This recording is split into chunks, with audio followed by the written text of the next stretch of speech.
Hello and welcome to Kalil Ranks, a show where I'm Kalil and we're ranking things. And today we are looking at Revolutionary Girl Utena characters. And spoiler warning for Uttana because I'm going to potentially be discussing spoilery reasons for why I'm ranking each character, where I'm going to place them. A little bit of a preface that I am a big fan of Uttana as a whole. So even if I rank a particular character low, I still generally enjoy how everyone fits into the series and what they are able to contribute. I'm going to start here with Jori. So Jori is one of the student council members. She is someone who is known as kind of intimidating, both by other students and by the staff of Otori Academy. She is someone who seems to excel in almost every capacity, whether it's academics, whether it's in her responsibilities in the student council, whether it's in her fencing club, where she is captain. She is someone who prides herself on her excellence. Just when it comes to her emotions, she can be rather cold, which I think might lead it to be a surprise to people that really her burning secret is her soft side, is her passionate side, is that side of her that is weak, or at least perceives itself to be weak, because she is in love with someone who does not love her back. Jori is a character that a lot of Uttana fans have really latched onto. She is an Uttana character that many fans think is very strong, and if it wasn't for Uttana, might have actually been a good protagonist herself, or a good prince. Even when she stoops to fighting Uttana, she doesn't really dirty herself with any sort of corruption that might lead us to think that she's a terrible person per se, just kind of a hot mess. I'm someone who's had a fairly complicated history as far as Jori is concerned. I think that she is very interesting, but I've also never really clicked with her on a very personal level. She's not the character that's meant a lot to me in any of my viewings. And for the most part, most times I've watched the show in the past, I've also just been kind of on her. Not to say that she's bad, but I think sometimes her character arc isn't the clearest and isn't the one that has stood out to me the most. But I'm going to put her in B spot, which I can already imagine is going to upset people who are very, very loyal to Jori. At the same time, I do think she is not lower than a B for me. I do enjoy her, and the more I look into her character and the more I think about her character, the more I do enjoy. She is a gift that keeps on giving, per se. So I'm going to put Jori in the B spot. Next up, let's go ahead and choose Ruka, who is associated with Jori's character arc. Ruka is someone who appears for only 2 episodes in the show, and makes very minor appearances overall within the franchise. He is a sickly student who returns to Otori Academy, the former fencing captain, who has a complicated relationship with Jori, to say the least. He fits almost all the criteria of being a prince himself. He is dashing, sweeps her off her feet, this very strong, imposing character who just sort of asserts himself into the student council and seemingly gets his way with a lot of things. His character is fairly hard to interpret and leaves a lot of open room for what we think actually happened in his episodes. I'm of the opinion that he was sickly, he was dying, he was pushing through his illness out of a love for Jori, a romantic love, and that he saw the grip that Shiori had over Jori and wanted to rip them apart as best he could. And in order to do that, he was willing to be a temporary boyfriend for her, mislead her with information, and basically do everything in his power to yank the chain off of Jori. I mean, both literally to try to remove from her the pendant of Shiori, the literal manifestation of her feelings, but also the more metaphorical bondage that she had. I think that makes him a very interesting character for those 2 episodes. However, I am going to come down on the side of being not a particular fan of Ruka. And this is something that I may come to regret in like a year from now. Maybe I'll change my mind. But as I've wrestled with the show, I've had really mixed feelings on Ruka. One, not only does he come out of like literally nowhere and assert himself in those 2 episodes, thus really not giving him a lot of room to develop. I also don't know how I feel about Juri's character ultimately needing someone else to save her. I think the idea that he represents a prince who is self-sacrificing, and that sometimes people need sacrifice to get what they want, that in order to free Jori, someone had to pay the price. I think there's some interesting ideas in there. and what he represents, but I ultimately think that the way his character was handled, it may not have necessarily benefited Jori's character, and he may not be a whole lot on his own to think or talk about. I do like that his hair kind of reminds me of the director Kunihiko Ikuhara, though. I always felt that there's a similarity in terms of Ruka as an Ikuhara stand-in. But I am going to put Ruka in the D category. I could be persuaded over time to change my mind on that. Please, in the comments, feel free to make your case. But I think that Ruka overall wasn't very beneficial for the show and wasn't necessarily beneficial for Jori, as opposed to other ways of handling her struggle that maybe would have given her more initiative and not needing a man to step in and save her. And maybe even the way I'm saying that might be objectionable to you, that you don't believe that's what Ruka did. So feel free to let me know. Next, let's go ahead and look at the Shadow Girls. So I think of them less as characters and more as a concept. I saw another tier list on here for Utena characters separate the three of them. I don't really know how to rank them individually. For me, they're all one unit, and I have to judge them a little bit differently as a result, because I don't think of them as characters with personalities so much as they're part of the themes and imagery of just the series overall. What they're able to contribute then is this weird sense of surrealism, of theatrics, that can convey episode tones and episode moods, sometimes in very subtle ways, sometimes in fairly obvious ways. And I really think that Utena would not be the same show without them. So even though I don't know if I'd think of them as characters, I am going to put them in A tier, because again, if they were not there, I just do not think it would be Utena. And some of the best moments for the show, I think they are part of that. So I'm going to put them there. Next we have Anthy. Anthy Himemiya is a character who, for most of the show, if you're just passively watching it for a first time, she seems like a fairly powerless, background, damsel in distress type character. Someone who's a bit naive, kind of clueless, she's bad at cooking, she's kind of ditzy when it comes to other people and social cues, and she just is so submissive, she does what anyone wants her to do if they happen to own the Rose Bride. But once you get further in the show, if you start paying attention a lot, you'll notice that she is in the background manipulating things, that she is often seen as the one pushing in the background the different regular student council duelists as well as the Black Rose duelists to do their fights. She'll appear randomly as, like, Mickey and Cosaway's new mom. She'll be the one potentially manipulating the environments with Sayonji to get him to duel. I'm a subscriber to the belief that she's likely the one who put up the note from Wakaba that motivated the first duel in the series. I think that Sayonji wouldn't have cared enough to post the note, and I think his flippant attitude is because he genuinely doesn't know what happened in the note. He just threw it in the garbage, Anthy picked it up and posted it. Now, as you can probably imagine then, my view of Anthy then is that she is someone in the background as a core manipulator of the series. And that would take on a very malicious, sort of evil tone, especially considering at the end of the series she literally stabs Utena in the back, if it wasn't for the case that Anthy is one of the most conflicted and torn characters, probably in all of anime. She's someone who is such a walking contradiction of pretending on the surface to be this overly submissive, damsel in distress, Rose Bride character who, lets the world walk all over her. But when you realize that she's in the background causing all these things to happen, or at least a lot of these things to happen, you realize that she is not passive and in the background. She is just someone who knows how to use that passivity, or perceived passivity, and perceived background status to control things from the shadows.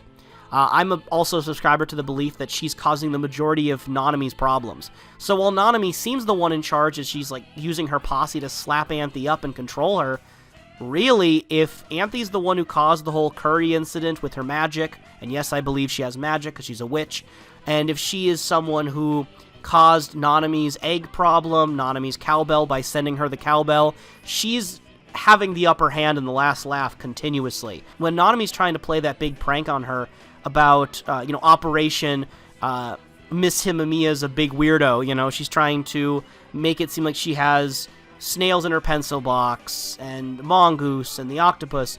It's like Anthy has a sixth sense and knows what's going to happen, and she planned in advance. And her affiliation with animals, again, backs up the idea of her being kind of a magical, witch-like character. And the way that her character so aggressively confronts that Madonna whore, angel witch kind of dichotomy, I think is really profound. So if you haven't guessed, I like Anthy.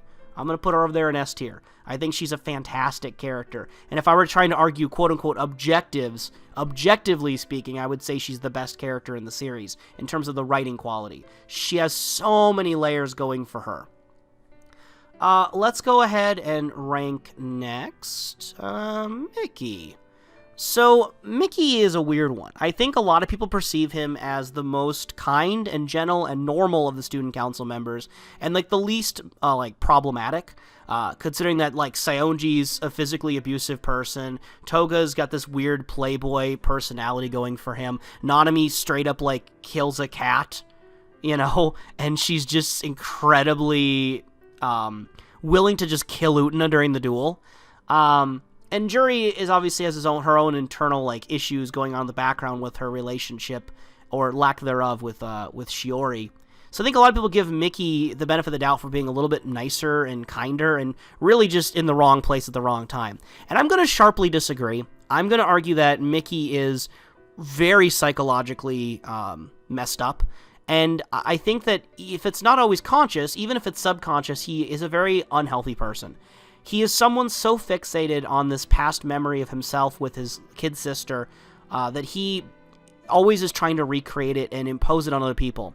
So he looks at Anthe, and he has a crush on her, sure, but at the end of the day, his main goal of why he duels and why he wants to fight for her is that he wants to forcibly make Anthe basically a permanent symbol of what he used to have with his sister in the sunlit garden of their childhood. He wants to keep Anthe as kind of this perfect, pure little sister figure. And when you morph that with the fact that he does have a crush on her, and he gets very embarrassed when, during the Black Rose arc, Nanami asks what it felt like for Mickey to have the sword pull off him, there is a sort of sexuality in Mickey's head. He's just not mature enough in that area of his life to know how to really explain it or convey it. So this weird little sister fascination does get mixed with this sort of sexuality that's burgeoning, and there is a naivety about him that he doesn't realize when other people are really controlling him.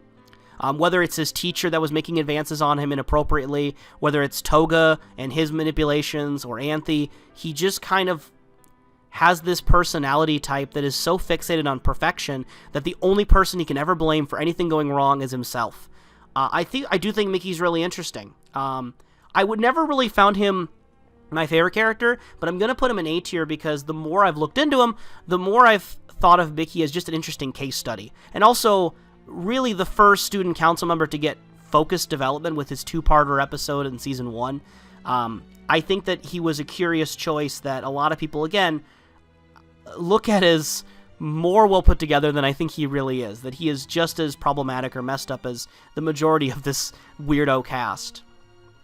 Next, let's look at his sister, Cosaway. I'm just going to put her straight up in B tier right away. I think that Cosaway is someone who is interesting for Mickey's character and Mickey's storyline, and I think the way she contrasts him as being, you know, the opposite. Whereas Mickey is so rule-bound and so structured that anything that violates that structure or his rules, he sees as like an impurity and wants to like get rid of it and change it, and he's never satisfied with himself, and he doesn't trust adults because they just do whatever they want. Then you have his sister, who is wild. She compares herself to a wild animal. She does whatever she wants. And in terms of the sexuality, while Mickey is a bit repressed and kind of just so focused on purity that he doesn't really allow his feelings to develop and mature, Cosaway over here runs wild with her interests. She runs wild with, presumably, her relationships. She's constantly around a bunch of different boys all the time, almost to just provoke Mickey and upset him. And paradoxically, they're both still fixated on each other, just in opposite ways. Mickey wants to get his old younger sister back from the past. He's not happy with who she is now. Whereas Cosaway seems to want to drag the current Mickey into her world and keep the current Mickey's attention. So I think she's interesting, but I don't think she has the complexity that her brother does or the development. Next, let's look at Kane, who I'm going to put in F or D. So the thing with Kane, I'll put her in D, is that Kane gets one episode, and she has the flimsiest reason to duel out of probably any of the Black Rose duelists. And her main problem is that she doesn't connect to Anthe. She doesn't think Anthe likes her, respects her, and she grows to really resent Anthe as a result, going down the elevator and basically arguing that there's something really off about Anthe. And I agree, Kanae, something is off about Anthe. And I think as someone who can convey that idea early on into the second season and second arc, very good. However, Kanae, beyond that, I could not tell you much of her personality. I could not tell you much of her interests. And you could argue that that's all on purpose, that she's meant to be a blank slate, that she's meant to be so neutral, that it's the kind of person that Akio can manipulate and who he would marry. Just this sort of person to marry for the status and the power, not necessarily anything on her own. But I don't find that compelling for her personally. I think she does things for Anthe's character, she does things for Akio's character, but I don't think on her own she's got a lot going on. And that's unfortunate, because I think she'd be potentially more interesting if she did. Next, let's just look at the others in Nanami's posse here real quick, before we get to Keiko and Nanami herself. These two, I don't know their names, and they're just there in the background, and they're just gonna go, like, I don't think I'm gonna put them in C, because at the end of the day, I don't think they need to be anything more than they are. They're not exceptional. They're not any more developed, I would say, than Kanae. But I think Kanae could have been more interesting, whereas these two didn't really need to stand out. And the one who does stand out amongst them is Keiko. And Keiko, at least in my viewings with friends, has been kind of a meme, because when Uttana fights her in the Black Rose arc, she just looks at Keiko and is like, "Who are you?" Because she's so out of left field for the Black Rose duelist, because Mickey's got his sister, Jori's got his love interest, Sayonji's got Wakaba. It's kind of a double hitter. She's important in Sayonji's life, but also important in Uttana's life. Nanami's got Mitsuru, who they've all met before. But then you get Keiko for Toga, and Toga doesn't seem to even know who Keiko is. Uttana doesn't seem to know who Keiko is. She's so out of left field, and such a character that you really wouldn't have paid attention to before. But what I think does elevate her is the fact that she then is sort of a dark Wakaba, that Keiko is the every girl, the random normal girl in the background, but she doesn't get the luxury of being friends with Uttana and get the spotlight. She's someone who sits in envy, the way that Wakaba is wanting to be with Sayonji, but Sayonji seems like impossible to reach.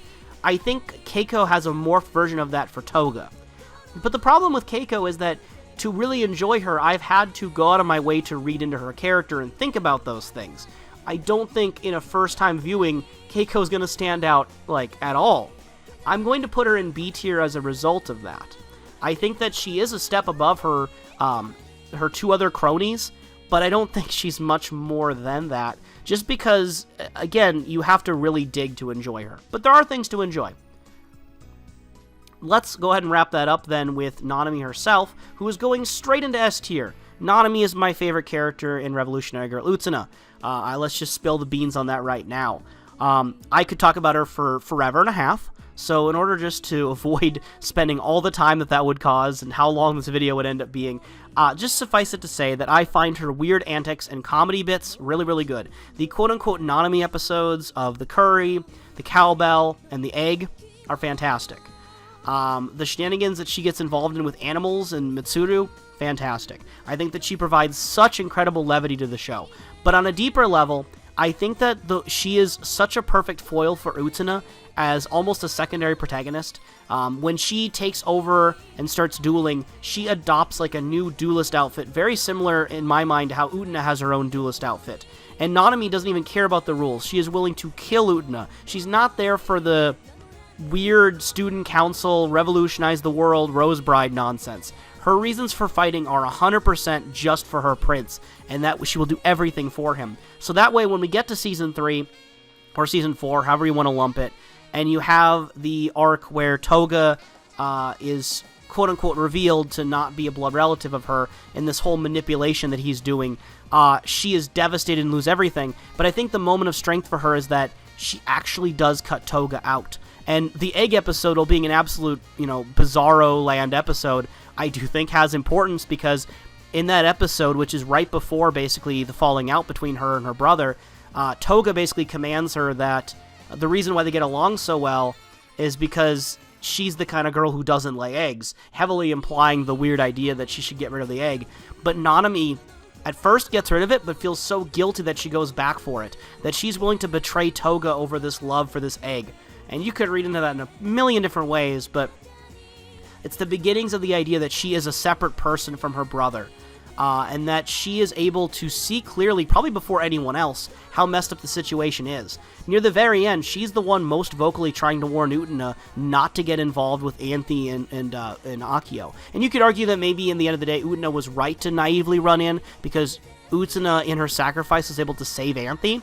But Nanami was quite right in the sense that Anthy and Akio were much more dangerous than I think anyone else was willing to recognize. So Nanami is simultaneously the most naive, dumbest person on the show, but also the most keen and observant. She picks up certain things other people do not, and she's just fascinating. Love, love, love Nanami, the queen bee herself. I think then we can go to Toga, her brother. Toga is going to go straight into A tier for me. He is such a driver of the first season, even though he's completely absent in season 2.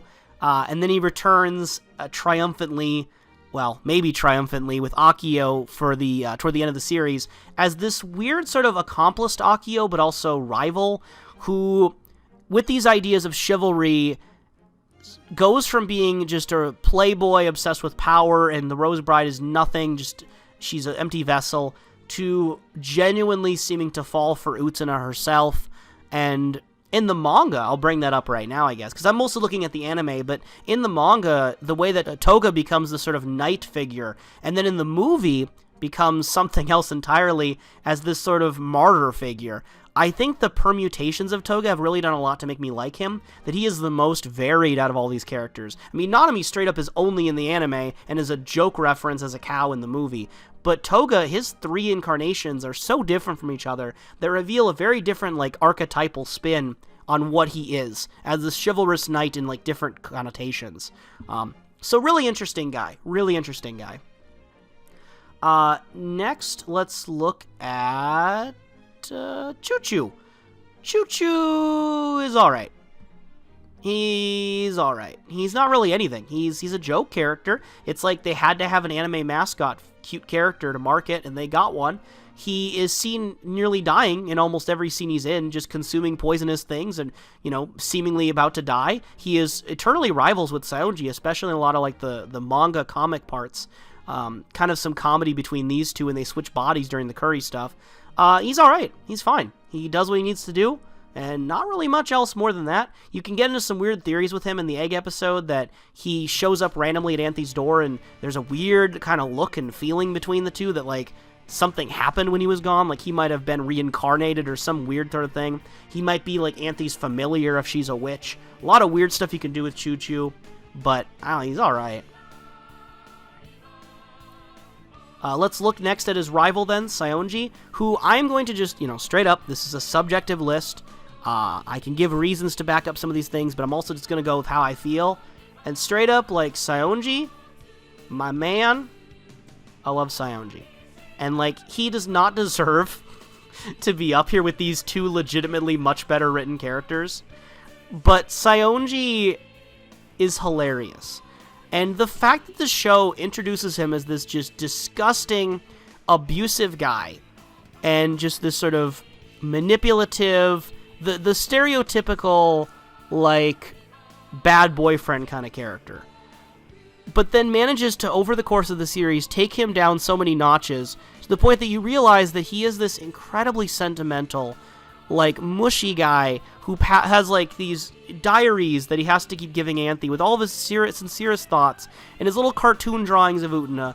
And at the end of the day, he's just jealous of Toga. He wants to try to be equal to him. He feels like he's been inadequate ever since a kid, when Toga was able to show Uttana something eternal and he couldn't, or at least that's how he sees it. And everything with Wakaba, he's just so pathetic. And the scene with the egg episode where Nanami sees him cooking eggs, and she messes up the eggs, and he goes, "It's ruined!" At least in the English dub. Comedy gold. He is comedy gold. He's endlessly entertaining. In the movie, he starts out, like, during the fight as being just as bad, if not more, like, mindless, angry dude during the fight. But he does get some redemption in the movie, because at the end, when all of the like B-tier characters are all riding the Wakaba vehicle, and while Anthy and Uttana are trying to escape, Sayonji's in there, and he says that he will return and he will seduce Anthy. It's so good. It's so good. I'm also going to put Wakaba in S tier. I think Wakaba's fascinating. Empty Movement, who have done an amazing job with Uttana over the decades. They've been able to stream the musicals that have come out recently, and Wakaba steals the show in the musicals, and she's such a fascinating character even just in the anime. I think that she has the best Black Rose arc out of anyone. I think that she has some fascinating moments as the regular girl who is surrounded by amazing people. I think that she's just endlessly entertaining. So, big fan of Wakaba as well here. Let's look at Mikage. So Mikage is the Black Rose antagonist. He is someone who I also think first-time viewers will not understand, because that arc is so confusing, especially when it comes to his relationship then with Mamiya. He is described as kind of machine-like, cold, calculating, and then he falls in love with Tokiko, this young woman who is Mamiya's sister, and he becomes interested to save Mamiya, give him life, and secure this power of revolution, presumably as well to earn the love of Tokiko. But it gets morphed and twisted, so by the point we see him in the actual main series, he doesn't even realize that the person he's been helping or working with isn't the real Mamiya. And he realizes that a lot of his memories of the past were falsified, presumably by Anthy's magic. And again, if you don't believe that Anthy has real magic, this is going to be kind of a hard pill to swallow, I admit. But I think that he is an interesting character, and as a foil to Uttana is good, but I do not believe he reached his full potential within the Black Rose arc. I think they could have made him from a good character to an amazing character, and it didn't quite happen. I'm going to put Mamiya himself in C tier below, mainly because this guy we're seeing right here is only in the show for like one scene. The Mamiya we encounter for most of the Black Rose arc is Anthy, like, morphed into a guy.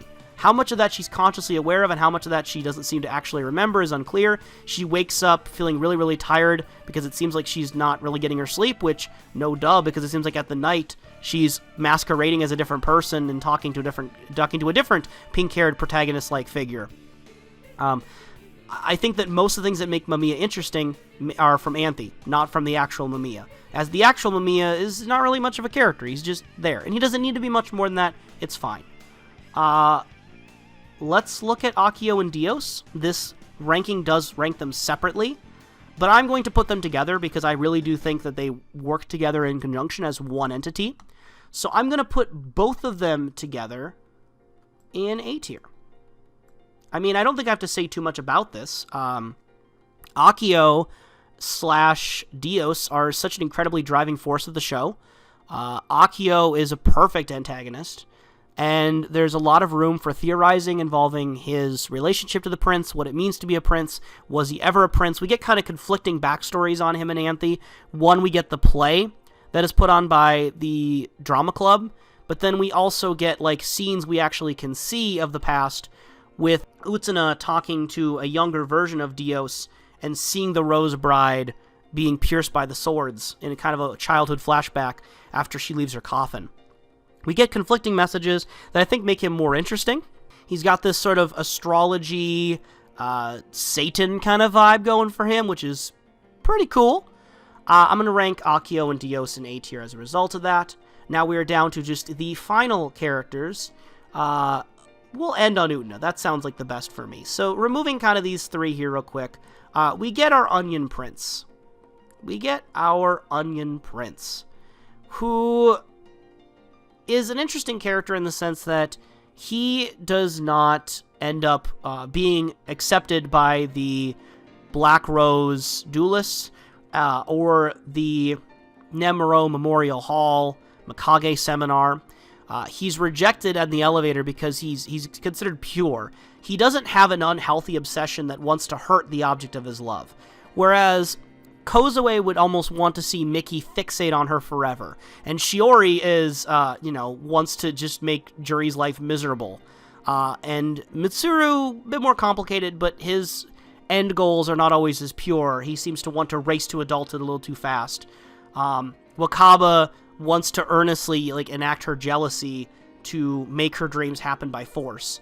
Keiko, again, similar to Wakaba. So he doesn't have those elements. That doesn't mean he's a perfect guy. He still can make errors of judgment, but he's just a normal person. He's just someone who genuinely seems to care for Wakaba and has an earnest crush. There isn't anything duplicitous or negative, unhealthy in that. So he just ends up being rejected. I think he's an interesting character. Onion Prince is a cool angle, but to me it does more for Wakaba than it does for actually him. Mitsuru. I also run a YouTube channel called Snake Eye Dreams, and we're doing an Uttana analysis series.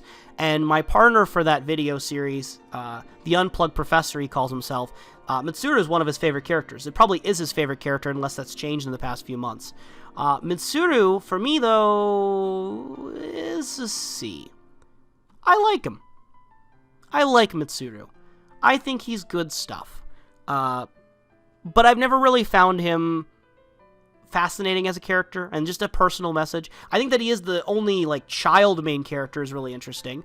Even if the body proportions in Uttana make everyone seem not their actual age, I keep thinking he's a normal high school or middle school kid. Everyone else looks like they're in college, just because their legs are 8 feet tall and they're giraffe people.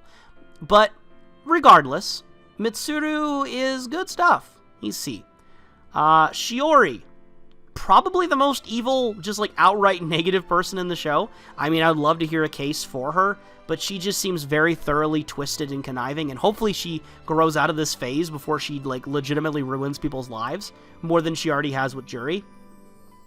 I think that she and Jori are so tied for me because the things that make Shiori interesting are what make Jori interesting and vice versa, and Shiori as being someone so dark carries over into the film, too, where she has this really interesting scene, or scenes, I should say, with Toga, where she seems to morph into this sort of dark butterfly moth figure. Really interesting in that regard. But I'll put her in B tier. And then we get Uttana herself, who I'm going to put in A tier. She's a driving force of the show, because obviously she's the main character. She is super naive. And I think what's interesting about her is that she is a very, very thoroughly flawed protagonist. Once you realize how much Anthe is legitimately suffering and struggling, Uttana's failures are pretty obvious. The way that she did fall into Akio's trap is fully Uttana's fault. Obviously, Akio's terrible as an adult, seducing a high school or middle school student is disgusting and reprehensible. At the same time, Uttana herself was willing to do this knowing that it was Anthe's brother, knowing the position that they were both in. And I think it's a legitimate fall from grace for Uttana. And even more than that, earlier on in the show, at the end of the first arc, Toga very clearly shows that Anthe would betray her, and Anthe would be on Toga's side. And Uttana goes into a sort of weird catatonic state that Wakaba has to slap her out of. But when Uttana comes out of it, she wins Anthe back, and it's business as usual. And I understand there's something kind of positive in there, because she's willing to overlook what Anthe did and try to treat Anthe as a friend, regardless of how Anthe, had betrayed her by going with Toga. But it seems like Uttana fundamentally does not understand that a lot of the things that Anthe's doing to be her friend are because Uttana is telling her to do those things. Uttana, so often in the show, is telling Anthe how to behave, and while it might be a healthier form of telling her what to do, telling her to be a friend is much better than, a lot of other people would be having her do, but it's still controlling Anthe. It's still not really getting to the heart of Anthe, and she doesn't really meet the real Anthe until the last episode. And I think that makes Uttana an interesting, flawed character, even if in the main show, you just see her always win. She only loses, one time. So seeing her continuously win over the same type of duels, and not really seeing any blowback against her for most of the series, it can be really easy to think that she's a Mary Sue perfect character. But when you realize, how much she's royally messing things up for herself and for Uttana, you kind of see it in a different light. So, now that we have all the characters listed out here, I'm going to rank them within the categories. So, furthest left is going to be the highest in that respective tier, and furthest right is going to be the lowest. So, starting with D tier here, I'm going to put Ruka as my least favorite Uttana character because I think of missed potential. I'm going to put a little bit higher here for Kanae. Then of this tier, I'm going to put Mitsuru as my favorite C tier, followed by Choo Choo, Onion Prince. Yeah, probably about that order would be good. Then we have the B tier, a little trickier for me to rank these. I would say these two should go together. You should go here. Yeah, I'm going to go with that. A tier, oh god, I have to try to reconcile these things that aren't even characters to me.